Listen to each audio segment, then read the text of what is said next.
Design Salvation, episode 80. This is Design Salvation, your lifeline to better design with Dixie and Annie. Our mission is to share our conversation with you so we can all elevate our work and lifestyle. Welcome to the fold.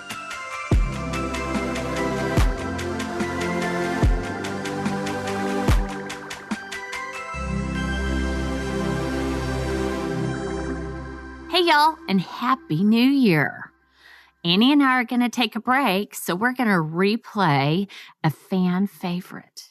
It was episode number 66, and for those of you that listen to us all the time, well, you can decide to replay it or not, or take a break as well from Design Salvation. Those of you that have not been listening to us for very long, by all means, please listen. We appreciate every one of you. We have appreciated all of the support. We appreciate all the listeners and all the correspondence that you've given us. And we just want to hope and pray that 2021 is good for all of us. Anyways, we'll see you then. Ciao for now. Hey, y'all, it's Dixie Stark. And Annie Lundquist. We are Design Salvation. We're super happy to talk to you today, and we have a special guest that might chime in. If this is going to be super fun. Kim Faison. We had her on ages ago. I don't even know what number. We were babies. You know what? We'll have to reference that, but gosh, that was ages long ago. Time Like maybe ago. in the 20s. Maybe a year? Yeah, I think so. It's been about a year. Yeah, because it was last Thanksgiving-ish. Yeah, I think that's when it was. Was it? Thanksgiving. Yeah, okay, Thanksgiving. Perfect. Yeah, okay, you were but right. we'll get to Kim in a minute. Yeah. And we don't have a drink today. We're just, because we had a party last night. We sure enough did. We played petanque, and Kimmy and Dixie won. And they were so proud of themselves. Yes, they were really proud of themselves. And I must say, you were really good. I mean, you really killed us. It wasn't even close. You're sweet. No, it was We good. had fun, though. It was a good party and a so good dinner. Fun. We were going to play poker afterwards, but we ran out of time. Oh, my gosh, because we were all so tired. We were still had to tired. work today. Yeah, we were tired and everybody had to work. Gosh. Yeah. Well, I didn't really have to work. Yeah. Kim and I are on podcasting. vacation. Hey, you're podcasting. Does that work? Yeah. I don't think that's working. Anyways. Anyway, and the other thing. So no drink. Because we had it last night. Well, actually, we're having a rosé spritzer, but we're not really doing a cocktail. It's not an official cocktail. It's not official. No. And I just wanted to say, I've said this before. I know I'm a broken record, but y'all, if you aren't following us on Instagram. Oh, my gosh, yes. Because we put the party up there that we're playing petanque, and, it's fun. You put all the things that's current on Instagram, and then, Facebook, it launches there too. And, of course, you can go to our website for any show notes or any, book club info, or if you want to, dive a little bit deeper into a past episode or what have you. So that's designsalvation.com. But, you need to be following us. I know, because we've got good stuff coming up, too. I know. Really good stuff. Different stuff. Unique, different things from what we've done in the past. So there might be a little cooking in there. I know. Just a little teaser. That'll be fun. I'm really looking forward to that. Yeah, me too. That's going to be soon. We've been reading our books, digging in a little deeper, haven't we? Yeah, we've been digging a little deeper on the books. We've had really good feedback. You had really good feedback on the last book. The last book was awesome. That was the White Company book. Mm-hmm. Very good feedback there. And so that's kind of fun. And then that was a very accessible book. I think a lot of people could navigate that and get some nuggets out of it. I agree. That was a good book. And it's pretty, so it can sit out pretty. And it's approachable and all those things. So, And then coming up, we'll have a book here in the next week or so. So that'll be good. They come up so fast. They do come up fast. And I'm like, it's a good thing we like books. I know. It's a good thing. Well, on the lines of Kim being here. Yeah. I kind of was thinking about antiques. Well, yeah. Let's talk about antiques. I mean, what the heck? We got the expert here. One of my favorite books. It's so funny. This is a funny story. Okay. A little confession. Not really a confession. But Annie comes over and I'm very selective about everything that I own. So I don't have as much. I should probably have a bigger stash of design tools, design books, all this sort of stuff. Oh, no, I don't. So Annie comes over the house and she's like, okay, so I know you're going to love this book. You probably know it. It's, it's Daryl Carter's book. And I'm like, Yeah. Oh, yeah, I've seen this. And, for those of you that don't know, it's called the New Traditional. And so anyway, she said, and I'm going to leave it with you because I know we're going to want to talk about antiques and stuff when Kimmy's here. And I said, oh, okay, that's great. And she left. She left the book with me. I looked over on my shelf. I've got it. You do have it, yeah. Great minds think alike. Yes. So I have the book. So I thought you did because you said before you really love his work. And it makes sense because it's very clean, but it also always references the past. It does. It references our broken record. The new and the old. And so I thought I might just read the little introduction to his chapter 9. Please do. Okay. How does that sound? Go. We'll get us started into our whole topic today. Great. Okay. He writes, introducing antiques to an environment adds character, a sense of story, and an acknowledgement of the past. When they are successfully mixed with modern pieces, there is no more attractive marriage. This can be daunting if unfamiliar territory, but do not let the process cause anxiety or intimidate you. An antique is simply something belonging to the past. It's used. With that in mind, you should be able to comfortably walk into an antique shop with confidence. Most antiques dealers are eager to give a history lesson on any given piece, style, or period. If history is not your driving interest and you are intent on addressing a specific furniture need, reinventing an antique should not present a moral dilemma. Oh, that's nice. To take away that stress. Yes. You want to repurpose an antique. It's not precious necessarily. No. Now we need Kim to weigh in on this. Big time. Because I think a lot of people do get stymied. They are like, oh my gosh, it's an antique. I can't do anything else with it. Right, yeah. And so I think they get a little bit overwhelmed by the use and therefore don't dive a little bit further into how it could be applicable to their own space. No, and I think there's a quote in the Thomas O'Brien book where he talks about make old things new again. Right. I think there are lots of ways to interpret that. Agreed. And I love that sensibility that it doesn't have to, and I have a problem with like museum quality antiques anyway, because then it feels like you can't.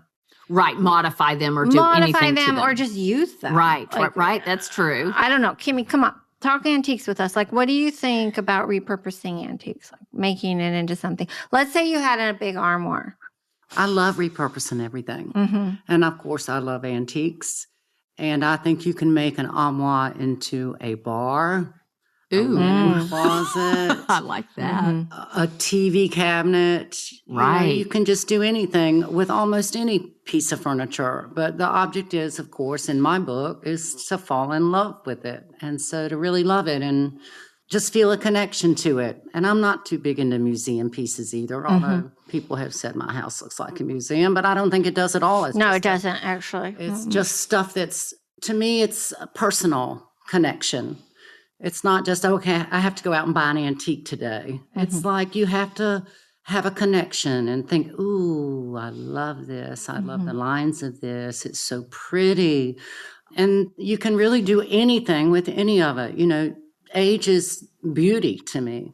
And it definitely doesn't have to be perfect. No, and you love the things that are pieced back together, and you can see the staples and the old Delft pieces. And to me, with furniture, I don't like it to be all refinished and made to look new again. You know, I like the patina and the warmth of the wood. But you can absolutely do all kinds of stuff with different pieces of furniture. And it's used furniture, but there's a beauty, and especially like Dixie, you say with like modern things or a modern house, you can just one pretty antique, a beautiful chest or a highboy or a pretty side table. That can be the weight, you know, just the weight of the room, and then put contemporary things around it. It's a good way to mix things. So I love you saying, you know, fall in love with a piece, because I know your house is full of things that you love and we all want to buy them, and you won't part with them. The truth comes out. Yeah, no, she has I'm connected I to love so that you much. have an attachment to She a couple does. of things. Yeah, I mean, Not you a know, couple, babe. I know everything about everything I have, and I just don't know. I can't imagine living with things that you don't have a connection to. Although many Really people good point. do, but with just me, You personally, it's the I love this thing. It's so pretty. And then you can learn about what it is. You can go out searching for a piece, but keeping, you can't just buy an antique. Like, I got to go buy an antique. My designer says I got to get an antique. No, it doesn't work that way. It doesn't work that way. You got to have a connection to it, and then it's there for your life, and then probably for one of your children's lives. It's just a joy. Well, you gave something when Lulu was doing her little mini internship with you. You gave her a piece, and she came home with it so delighted. And I know she'll have it forever. Oh, yeah. I mean, it's so special. Not only is it connected to the memories, but it has its own past, and then it has its own future with her. I just think that's super special. Yeah, I mean, I know exactly where I picked it out of my cabinet at home for Lulu. I know exactly where I got it. Oh. I know that she can use it to put a posy in, or she can put her earrings in it, or jewelry, or rings. I love that. It's just, or incense sticks can come out of it. It's just like a little pot, a beautiful little pot. Well, you were trying to steal back something that. Okay, this is quite the battle, you two. We're having a battle. What are we going to do? We're having a battle. No, not really. I would never take it back. But a little flower brick. It's a little flower brick, and it's so delft. sweet. I just want to rub it. I know, it's so sweet. It's very sweet. Completely infatuated with it, and she keeps threatening to take it back. I know you're teasing, but it stresses me out because I'm like, get away from my pretty thing. I love that you have it. It's really special to me that you have it. So. I think that's so fun. Yeah. But now you got a new posy.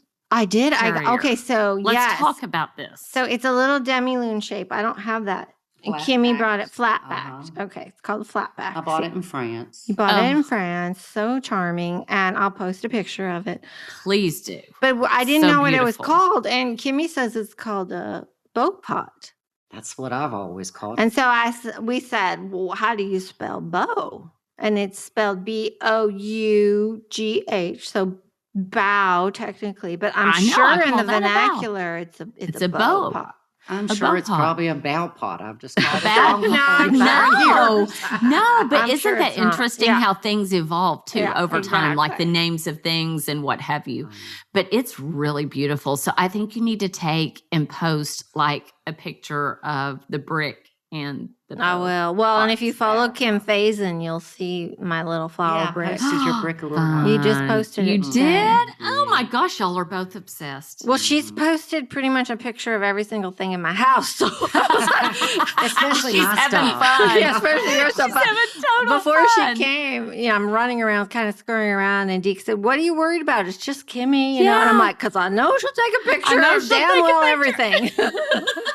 That's so cute. I love it. She does take things for you. And you take good pictures. And one of the things that's been fascinating to me is that seeing her pictures of my house of things that I would not photograph. And then they look fresh lovely. And fresh and new to your eyes. Why am I not posting that? You're looking through a different lens. Yeah, it's kind of refreshing. It's totally refreshing. It totally is. Anyway. So, I'm curious. You were just talking about the pieces that you're attached to and how, you're supposed to fall in love with it, as you should anything, even if it's a new sofa that you have. You should really love it. You should live with things that you love. I think numerous designers that we could just go through the list have said, buy what you love and, you're going to be in fine shape. Everything will kind of go together and it'll work together in the whole thing.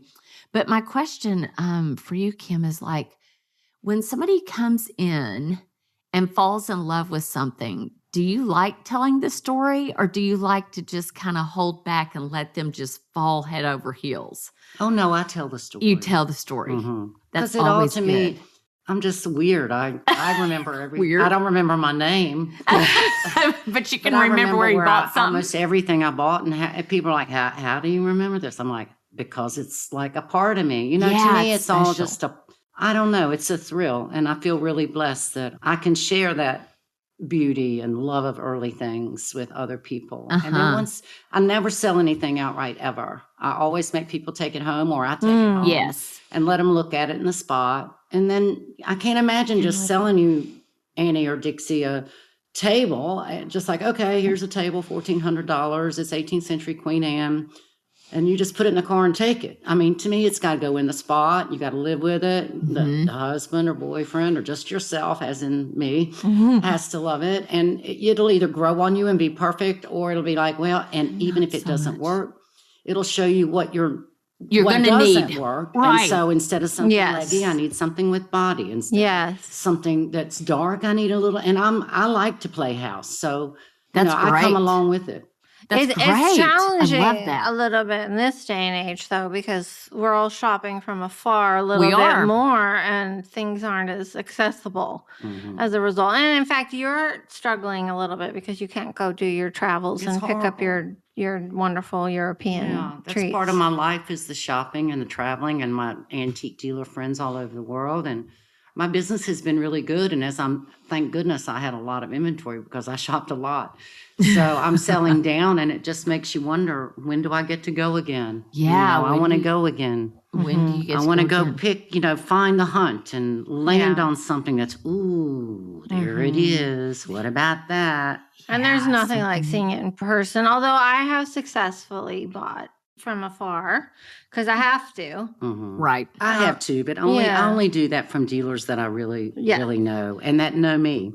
I mean, I just bought a beautiful Swedish Baroque side chair. I bought a Danish pedestal table online, but I basically have to really know the people because I'm picky. I'm a purist. I don't want it mucked around too much. And if it's mucked around, it's got to be old mucked around. I don't want to buy a table that's got a brand. It's been married, got the top, didn't start with the bottom, or a chest on chest, the top.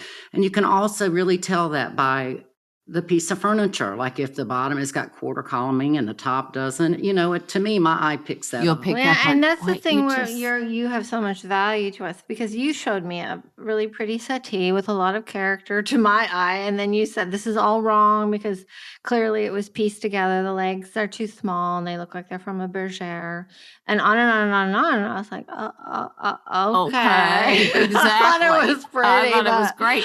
Well, then you showed us a table.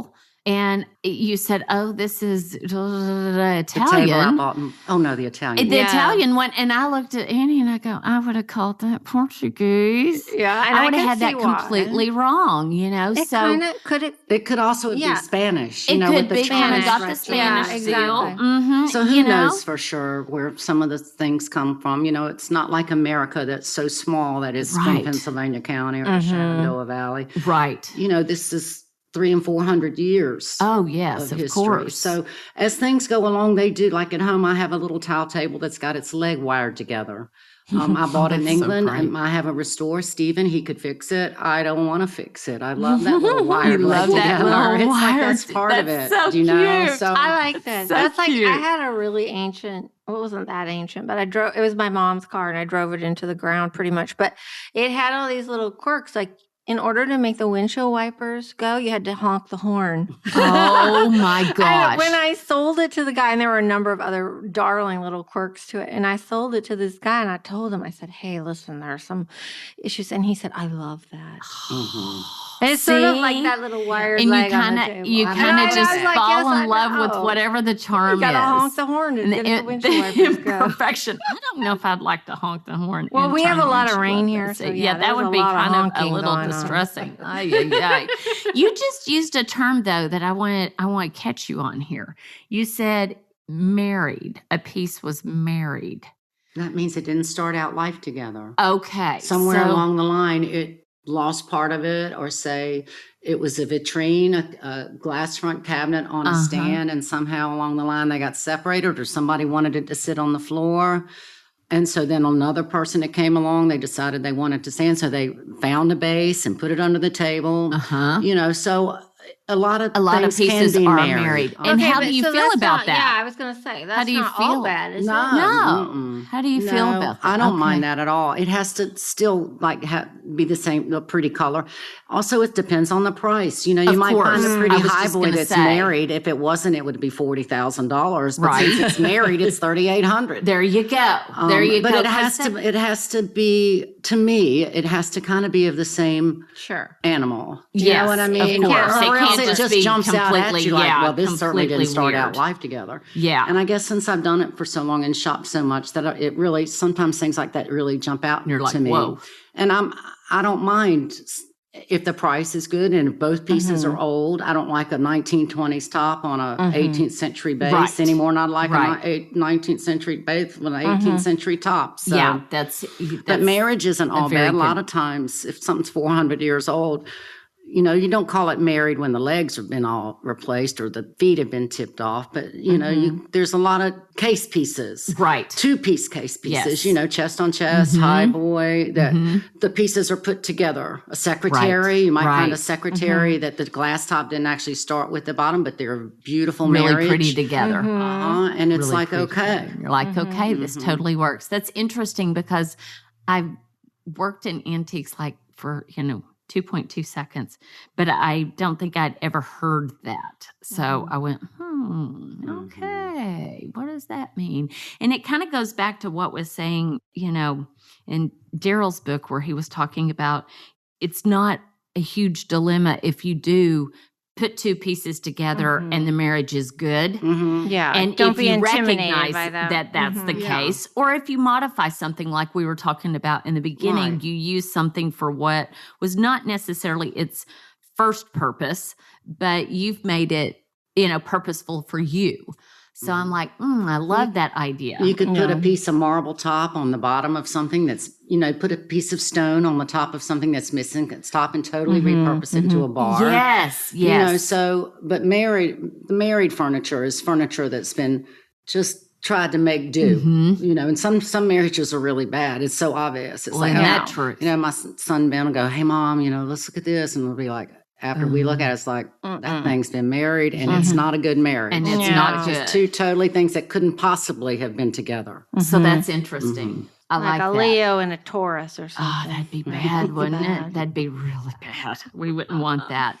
But yeah, I just think that your field is so interesting to me. And I love history. And so all the stories, I get really attached to the story. I love it too, but I also think that it's really key to find a few people you really trust in the business so that you can collect these things and have confidence that what you're getting and what you're paying for is appropriate. Yes, because one thing I love about you is you have really expensive pieces and then you have things that are far more accessible.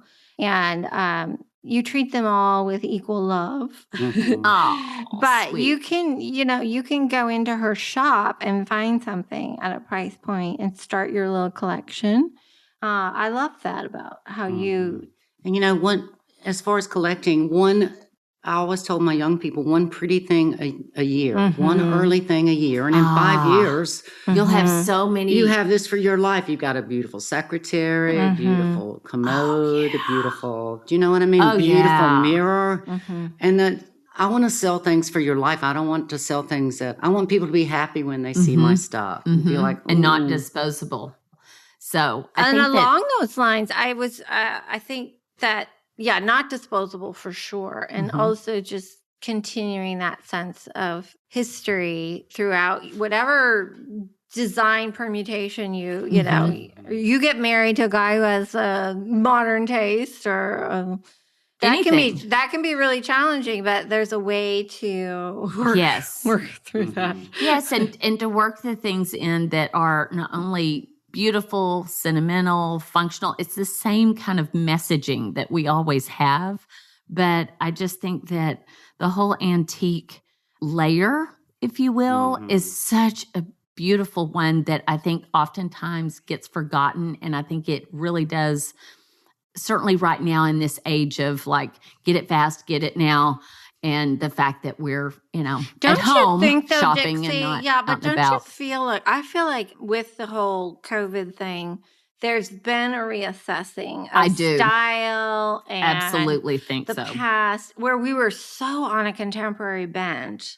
I really feel, and there was the whole chintz movement coming back around, but I feel like I see it really being pushed forward just because of our circumstances. In some way, people want the connection more. Well, that's exactly it. They want a connection because Yeah. our human connection has kind of been taken away from us. And so now it's like, what can we connect with? You know, what is it that we can connect with? And what we surround ourselves with is far more important than it was. And I think people want the story and they want things that have history and past and that have character to them. And it's more important because they are interacting with it far more than they did before. Yeah, I think you're right. I think that's well said. I'm hoping. Well, so along those lines, if I could just read, I have this quote by Thomas O'Brien. Oh, look at you doing your homework. I did a little homework, and it's sort of what you are saying. And I love how he believes in making old things he does. again. And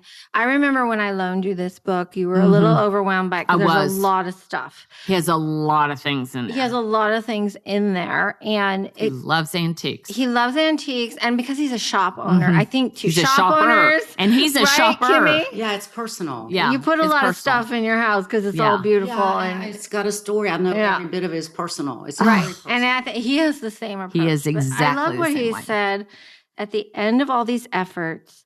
In literally the last room we come to in the whole of this house, because his book is about his home, which is very expansive and quirky. I got to make that kind of space that I'd always dreamed of having. It's an honor to work in an aesthetic that touches the spirit of another time, where my job is to know the ingredients well and make something of them that is authentic. The hope in all that I do is to create things that have a substance and a memory that carry something of a past and feel that they will last into a future. It's the before, the now, the after. Design for me is about making the things worth keeping that will carry on traditions I love and respect for a long time to come. Very nice. That's a good one. Very nice. And it speaks to some of the same things you were saying, Kimmy, where, you know. It is. This is the story, the authenticity, the soul. It's the soul. Well, it gives me goosebumps. It does me too. You want to rub it. Like, ooh, look at that pretty thing. Isn't that pretty? You know. I remember that last time you talked about things being rubbable. And I think about that term so often when I fall in love with a piece. I'm like, oh, yeah, that's the Kimmy rubbable thing. Yeah. That's that thing. That's it is. Yeah. So I like your I want to end on this little tidbit of advice. Take one piece a year that's really special, that really means something to you, and just add one each year, something of really good soul medicine for you. Soul medicine. And put it that touches you, that makes of your house happy. Yes. And one other thing, I've had all people saying what their house names are, and it's so funny. When it's fun. It's like there's the big house. I wish I had written them all down. I may have to write them down at some point and read them off. But one thing I would suggest, because the Wall Street Journal did that. Yes. Article right on the heels of us. Oh, exactly. Of course. Naming your house and how it makes you feel more connected to it. And you all have some fairly formal names to your houses, not like mine, which is Francine. Or mine, that's Sugar. One thing I would encourage you to do if you want to make friends with your house is to come up with a first name. Like if your house is named the Heron House. Right. You might name it Harold Heron or Harry Heron, or so you can talk to it like a friend. Like, hey, Harry, let's get you buffed out. We're having a little party. Let's make it special. That kind of thing, so that you really can talk to your house. I agree with you on that because I think that makes it far more fun and far more personal. And I think it's really interesting that article came out right behind us. Sure did. But we have I think we have a little better twist. We have a better twist and a little jump. You can't say, "Hey, Mr. Heron House." Yeah. Now listen here. It's got to be Harry. It's got to be like Harry. Come on, Harry. You just step it up. Step it up. Come on, doll. Oh yeah. You have two names for your house, right, Annie? Well, yes, Francine, and then when she's really looking good, she's Francoise. Oh, and she was Francoise this week. She did a good job this week because you were coming, Kimmy. Yeah, you were coming. Well, she knew she had her best outfit on. I told her, come on, baby. We got to step prove it up. We're gonna get photographed. It's all fun. It's all thanks, fun. Doll. Thanks, honey. I love having you here. Thanks, Kimmy. I love having you as It's a pleasure, my pleasure. Cheers. Always fun. Cheers. And we will talk to you next week. Ciao for now. Ciao for now. Hey, y'all. Don't forget to follow us on Instagram, Twitter, and Facebook. You can also find us at designsalvation.com, where we'll have the past podcasts listed as well as show notes. Hope to see you there.